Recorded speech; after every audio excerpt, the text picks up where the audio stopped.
Welcome to the Chaos Sector. It's that time again, the much-anticipated finale in the Halloween retcon trilogy. At the time of this episode's airing, the film hadn't been released nationwide. Some saw the film early, I'll touch on that later. Many have obviously seen the film at this point, but I would rather focus on something prior to the premiere. Yeah, it's those little things that I pay attention to. Before the showdown, there was somewhat a pretextual claim before the film's release. A recent trailer was once again released, and I guess I can tell you, I told you so. Laurie Strode states, quote, "The only way Myers will die is if I die." Unquote. What? Why did Laurie Strode say that? It's actually a line in the film, very odd she contemplates that death onto her role, hey? Everyone assumes this would happen, no need to ruin their prediction. Yeah, didn't see that coming. It was always the endgame, from the original 1978 film. And to be honest, for the storyline in general. In the Halloween franchise, Michael Myers is the only character who is destined to survive. Main characters, or humans, can only survive for so long before dying off. Even my homie Danielle Harris's character, Jamie Lloyd, would die off as well. It's just how they went about killing her off, which was the slap in the face. Danielle was not able to establish an official storyline, to be honest. Her character never experienced adulthood in the franchise, which should have been developed. And of course we know why, which segues me to who most definitely shouldn't have survived this long. There had been a few reviews already posted to YouTube at the time of our airing. Based on their reviews, it was lackluster. Didn't I tell you guys this would happen? We have been explaining the very problem all throughout this series. Curtis was never committed to the franchise, she has publicly stated this. So what do you think will be the result on the big screen? And in the so-called finale of the Halloween franchise, her character in Laurie Strode and her performance are all being exposed for what it is. Someone who ruined the franchise, and is so stubborn, she had to go down with the sinking ship that she herself planted bombs onto. Jamie Lee Curtis with the kamikaze attack, priceless. Now to be fair, we haven't seen the film yet, but based on reviews, I will say that the 2018 film is better than the finale. That's where the bar was set, it's not that high. No offense to fans of these films, but hey, it's the facts. I must keep reminding everyone, there is a legitimate gripe against Curtis and these films, but all I wanted was a decent trilogy. They couldn't even get that right, which is fundamental, yet these are high-profile screenwriters, directors, and Hollywood actors and actresses? How hard is it to make a decent horror film these days, come on. One person who saw the film early says that the film is better than Halloween Kills. Now obviously this means the film is not that good. Rating better than a -10, still has you in the negative. To be the finale, with all of the build-up as the final showdown, only to be one notch above Halloween Kills? Which was the worst goddamn Halloween film ever made. That's avoiding a car wreck only to drive into a barricade. I haven't watched any reviews in depth at this point, because I want to wait to examine everything for myself. And then break every derp aspect of the film down to you guys. But, it really doesn't matter. My overall view of the storyline is Laurie Strode wants Myers to hunt her, while Myers is not even concerned about her. The irony of how things play out, right? He's ignoring her, yet she is begging for his attention. Even a screenshot of their so-called fight here appears to be a character who is pretending to be in danger. Meaning, her acting is not convincing anymore. Okay, play nice Saren, she's a senior citizen. Yet that is the problem, Jamie Lee Curtis wants to be praised so bad for her role that this narcissism is spewing out in her role as Laurie Strode. Who's there? Is that you, Myers? Are you trying to kill me again? Nobody is there, just die off already. Myers doesn't even want to send you off, he seems too preoccupied on what the hell he's supposed to be doing in the damn plot of the film. While she seems to have some sort of neurotic obsession with him. Don't you get that vibe from this relationship? It's like Myers had a one-night stand with Laurie Strode, and she simply can't let it go. Let it go already, you were just a booty call. You're probably wondering, what's up with the gothic getup? Well, this is for Laurie Strode's funeral. Her funeral? Yeah, doesn't matter what happens in the finale, she's already dead meat in my world. But this is for her journey, a farewell. We have to show our condolences for the tough babysitter who has evaded her demise for over 40 years. That is truly the essence of a warrior.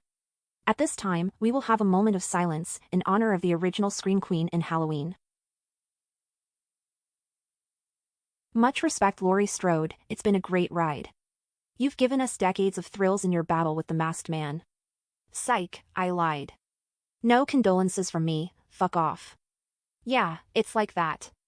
I'll be that asshole, but I give you all facts. It was actually more like 1 year to be technical. 1978 and 1981 are the same night, so essentially there's only one original film Curtis starred in. Ever thought about that? For all the praise she has received, there is only one film she actually starred in, that's officially the original timeline. H2O and Resurrection are not real, they are just recreations. And it has her and Myers as siblings.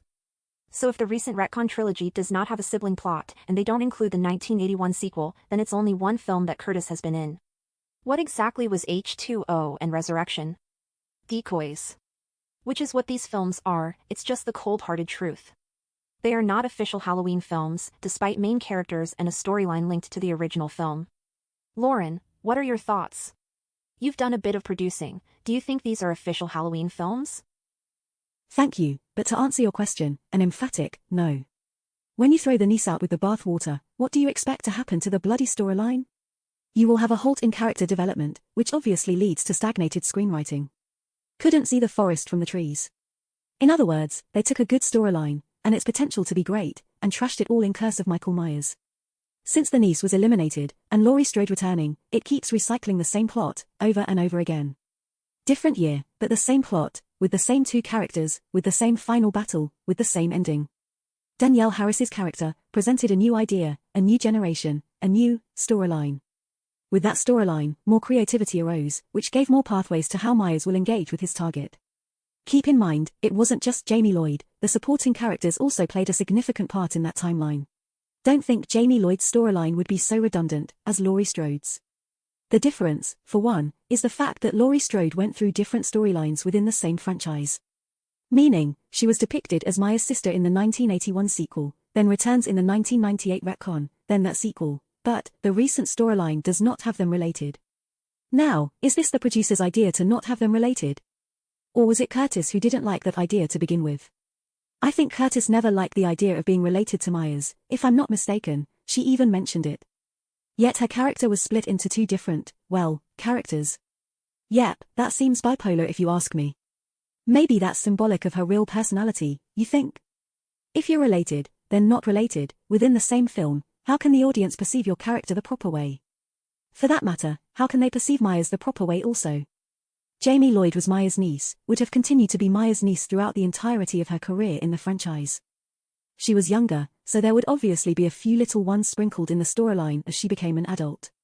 The same way Laurie Strode had a daughter and granddaughter, Jamie Lloyd would have as well.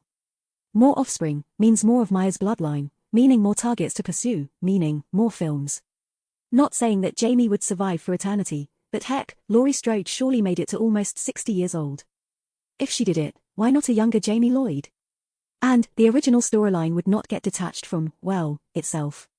Like Jamie Lee Curtis's perception of reality, apparently. Let me touch on that original storyline for a moment. In film production, there's this thing called how should I put this, oh right, a script. A script is not plucked out of the air, as many people assume. A script is often brainstormed for months, even years, before reaching production. But that script, or storyline, simultaneously has a sequel being developed in real time. Several writers are involved, and a consensus is reached that a sequel to that original idea will be produced. I say that to say this. Laurie Strode and Michael Myers were siblings before we even watched the original 1978 film. Actually, it was hidden in plain sight. If you recall Zoran's breakdown of the origins of Halloween, she explained the tombstone scene in the original film. Myers placing Judith Myers' tombstone in a stranger's house, instead of his, had no relevance or meaning, other than knowing Laurie Strode would eventually see it. Why would he go out of his way to establish such a symbolic scenery in that stranger's house? Why would he care if Laurie Strode saw his older sister's tombstone? Because Laurie was his younger sister. What am I getting at here? This current trilogy deviates from the original storyline, while claiming to be a direct link to that original storyline. Think about that for a moment. Like mentioned, Curtis could have returned to physically be Harris's mother in the films, which once again, offers more creative screenwriting to that storyline. The new character in Jamie Lloyd creates the potential for a great series of films, just by her storyline alone. Harris's talent as a young actress was what made her role so famous. But then, adding Laurie Strode to the party, creates a massive thriller for the audience to experience. It would have the nostalgic element of Laurie facing her brother, and being the same protective mother in this current trilogy, but for her daughter Jamie Lloyd. That would have been an epic series of films. And don't forget, Dr. Loomis would have also been key, during the early 90s timeframe. They could have rode that wave of thrilling battles, for at least a decade, right? Only if was a gift. If there is nothing new in a Halloween storyline, how do you expect fans, the general audience, and even potential actors and actresses, to embrace the franchise? They produced H2O and Resurrection, using the sibling timeline, but it led nowhere. Because they had no intentions of developing that storyline, it was all to eliminate a prior Jamie Lloyd timeline. Disgusting. This could be blamed on the main star in Jamie Lee Curtis, she obviously had some part in that. And to add insult to injury, she did not truly commit to the franchise. If she is not committed, and yet she is the main character excluding Danielle Harris's timeline, how can you consistently produce an authentic Halloween film? You guessed right, nothing will work if the star of a film is not truly invested. As a result, the franchise is summarized as a revolving door, of the same two characters, coincidentally encountering each other. This, my friends, is an example of how not to make a horror film. There needs to be fresh meat. A killer is like a predator, and most meat-eating animals, they disregard old meat. It is the fresh meat that provides you get the point. I look more to the production side of things, although the internal conflict with Curtis upon Harris may have been the root of the nonsense. Mustafa Accord tried to keep the franchise afloat, but was simply overwhelmed with conflict from the studios who claimed rights to the franchise.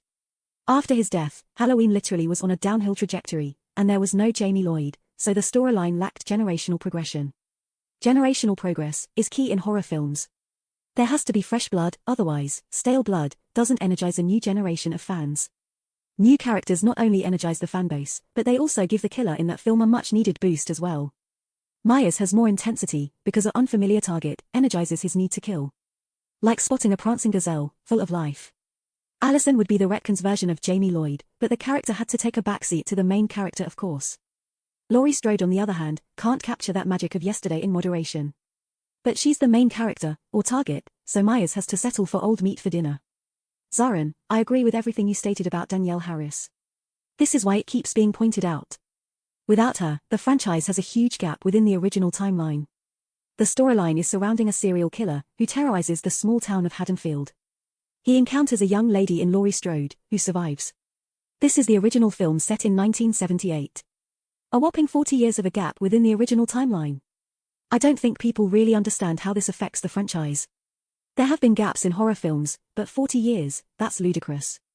Think about all of the killers in the horror genre, they have never sat dormant for too long in a timeline. In film production, the goal is to provide consistency, through comprehensive and logical screenwriting. A film is produced, a sequel follows, and once these films develop as a franchise, just continue consistently developing an intriguing plot to build off of. Jamie Lloyd provided this. Her youth provided a trajectory of approximately 3 to 4 films, after the prior 2 by the way, before she eventually dies off as an adult. But of course, her offspring can fill in that absence, the same way she filled in the absence of her mother before her. Do you see? But killing off Jamie Lloyd prematurely, cut off those films and her offspring that would follow. Of course her child, or children, would not be based on incest of the 1995 plot, that was also an insult to Danielle Harris. It's not complicated, I tell you. But once again, if you eliminate a timeframe from 1988 to 1995, which provided generational progress, you end up with a big question mark of how to produce a logical storyline for the franchise. I'm quite frustrated, let me explain a few things. The problem with Halloween Ends, and the other previous films, was there are too many trailers being released. Back in the old days, a movie had a trailer, and then the movie came out. Nowadays, trailers are dumped out every week. It's basically ruining the expectations, the excitement, and the intensity that a trailer is released for. A trailer is a look into what the film is about, but Halloween has no mystery behind it. I guess they are okay with releasing huge portions of the film then. For Laurie Strode to basically admit she will die, spoils the actual death. How about slowing down, and letting the audience prepare for what's to come, hey? Take your foot off the accelerator, and ease down the road of awaited excitement. But no, just go all out. And when you add these social media content creators, just bloviating unofficial storylines all over the place, and clickbaiting predictions regarding films, it ruins the experience of actually watching the bloody film. Everyone is entitled to an opinion of course, but some are intentionally a detriment the viewing experience. Sounds a bit hypocritical, you might say? Incorrect, we do not clickbait, nor do we provide any unfounded confirmation of a film review, or prediction. Some may say we have ruined that experience for Halloween, but there is a lot that needed to be revealed. I sincerely apologize if that's the case. I find it strange that this specific trailer was released around the same time we presented our prediction of that very outcome in the film. Interesting, don't you think? You can't tell the audience that you will die, and Myers will also die. Who cares if it's reverse psychology? It's a bit too late for anything witty in the storyline. Myers is a wandering killer, hanging out in underground sewage tunnels, while tons of victims are begging to be massacred. And like a bat signal, he is reactivated to kill mode, with another wandering so-called copycat killer, who is snooping around in that underground sewage tunnel. It's like the film is actually still in rehearsal, where the director yells action, and Myers jumps into action for that scene. While Laurie Strode is just as aimless due to not having any real motive of seeking revenge. An intriguing plot is how the characters interact with each other, and the events that drive character action. In this case, you have the killer and the survivors. But if the killer is quite random in the plot, those survivors almost disappear within the film. Because the killer does not have any assertion, it's like mentioned, coincidental encounters. And if there are coincidental encounters, not only do the protagonists gradually disappear, the antagonist also gradually fades away. Which is quite telling, because there has been analysis of this film, where individuals believe Myers doesn't even need to be, get this, in Halloween. Oh my days, it's gotten that bad for the trilogy. I guess it makes sense, but it seems more to disregard Myers, as opposed to his journey finally coming to an end. Who needs Myers? We have Corey the babysitter killer, right? If he is accused of killing a child he babysat, surely he has the makings of our newest Halloween boogeyman, right? Nonsense. But you know, there's always a silver lining somewhere in such a plot. Ah yes. Let me see, let's see. Well, I don't think so. If I were to produce this film, I would have Laurie Strode die off, which I don't think is as impactful as many would assume. Then, Myers will follow, and honestly, his death will seem subdued. Allison and Corey ride off into the night, leaving behind the nightmare. Ending the film, just as that, quite simple, a practical and logical ending. But, for the fans, an anthology would be revised, which could align with the modern horror style, of just having a bunch of random stories, with a trendy jump scare technique in today's horror genre. I think they have a trick up their sleeve, but throughout all the bloody madness of this franchise over the decades, it's difficult to imagine anything being worth the title of Halloween. On a side note, please don't make fun, I look nothing like that bloody Curtis. Maybe I should dye my hair black for effing sakes. I'll have you this, I would have loved to play Danielle Harris's mother in the franchise, she was so adorable. How could you not work with her? I am too civilized to have such a bitter attitude towards a little girl. I used to like Curtis for her role in Halloween, and even other films. But it's evident, she's nothing more than a pretentious, bloody trollop, scoundrel elitists. How dare? Piss off, why don't you? Whoa, really? You feel that way? Correct, she hasn't aged well at all. It's not her actual age, it's her attitude. Curtis is like an optical illusion, her image changes the more you view her.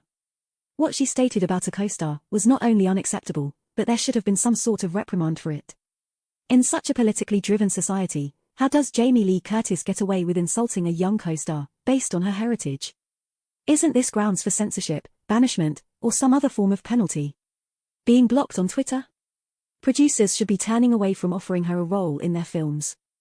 And yet as a public figure, who often speaks at conventions and other film-related events, she has a totally different image to her fans. But we have to question them as well, because I'm sure they are aware of the things she has said. Well, I guess when you're such an adored actress, based on your role in Halloween, you can get away with anything. Oh look at me, I'm the queen of Halloween, boo-hoo. If you take Halloween away, Jamie Lee Curtis would be considered by societal standards, as, racist. Don't wanna open Pandora's box here, I'll save that for another time. It's sad. Touché. Flaming take, Lauren. Before I continue, let me change out of the Reaper's garments, back to my regular outfit. It was killing me to wear it. That's better. Hopefully, everyone will have a good time, enjoy the experience of the final Halloween, and send their farewells to Laurie and Myers. We will view the film, but rest assured, it's only in principle. I do have a bit of hope for the franchise, to be honest. I think someone needs to relay our anthology idea over to Gordon Green and the rest of the Halloween production team. Damn, another rhyme? I'm on fire this episode. Maybe we should discuss the music industry next, what do you guys think? Why not, there's a lot of content to cover there for sure. This is the Chaos Sector, Film Overview Reviews, of Overviewed, viewed, reviewed reviews. Just kidding, I love you guys.